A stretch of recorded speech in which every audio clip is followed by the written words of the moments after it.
Assalamualaikum warahmatullahi wabarakatuh. Bertemu lagi dengan saya. Kali ini kita akan membahas tentang teori belajar bahasa. Sebetulnya teori belajar bahasa itu ada banyak sekali ya. Namun di sini saya hanya akan membahas satu saja, yaitu teori behavioristik. Teori behavioristik ini diciptakan oleh Geigne dan Berliner. Teori ini berisi tentang perubahan tingkah laku yang terjadi karena pengalaman belajar. Oke. Jadi perubahan tingkah laku itu bisa terjadi dari pengalaman belajar kita ya. Kalau misalkan pengalaman belajar kita baik, insya Allah perilaku pun akan mengikuti. Selanjutnya, pandangan menurut teori behavioristik ini. Dalam proses belajar mengajar, yang terpenting adalah seseorang akan dianggap telah berhasil ketika sudah menunjukkan perubahan perilakunya. Dari teori ini juga, belajar dapat diartikan sebagai stimulus dan respon. Dengan kata lain, input yang berupa stimulus dan output yang berupa respon. Bentuk dari stimulus berupa penyampaian materi, pembentukan karakter, nasihat, dan lain-lain yang diberikan guru kepada muridnya. Sementara bentuk dari respon berupa reaksi atau tanggapan dari murid atau peserta didik terhadap stimulus yang diberikan oleh guru atau pendidik.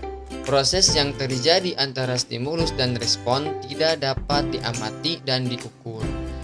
Selanjutnya, hal yang terpenting dan perlu diperhatikan adalah perilaku dari stimulus dan respon. Maksudnya, apa yang diberikan guru berupa stimulus dan apa yang diterima oleh murid berupa respon harus diperhatikan dan diukur. Hal itu dilakukan karena pengukuran stimulus dan respon merupakan hal yang penting agar dapat mengetahui apakah murid mengalami perubahan tingkah laku atau tidak. Pada penerapannya atau proses belajar mengajar, teori belajar behavioristik ini sangat tergantung dari beberapa aspek seperti tujuan pembelajaran, karakteristik murid, materi pelajaran, media pembelajaran, dan fasilitas pembelajaran. Dalam pelaksanaannya, teori belajar behavioristik memiliki kelebihan dan kekurangan. Ya, dengan mengetahui kedua hal itu, teori ini dapat diterapkan secara maksimal.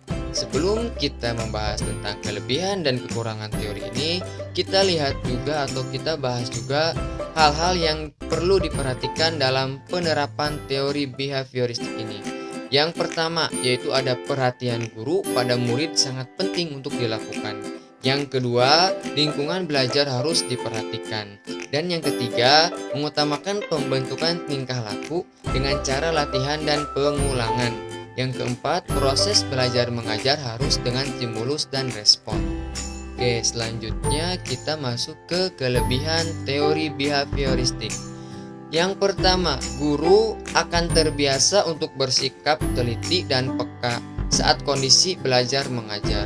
Yang kedua, guru lebih sering membiasakan muridnya untuk belajar mandiri.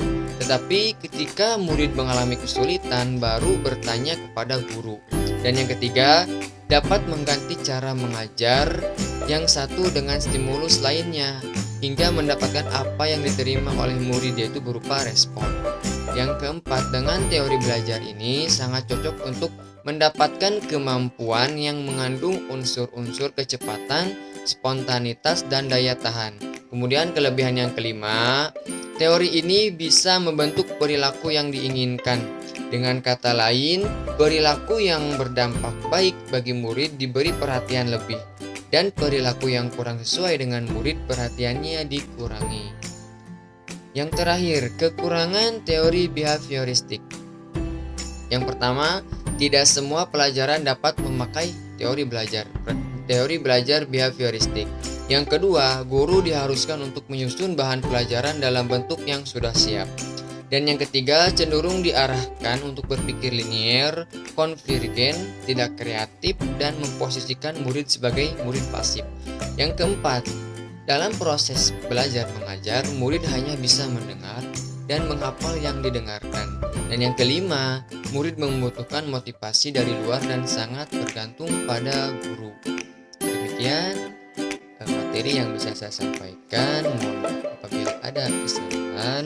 Wabillahi taufiq wal hidayah. Wassalamualaikum warahmatullahi wabarakatuh.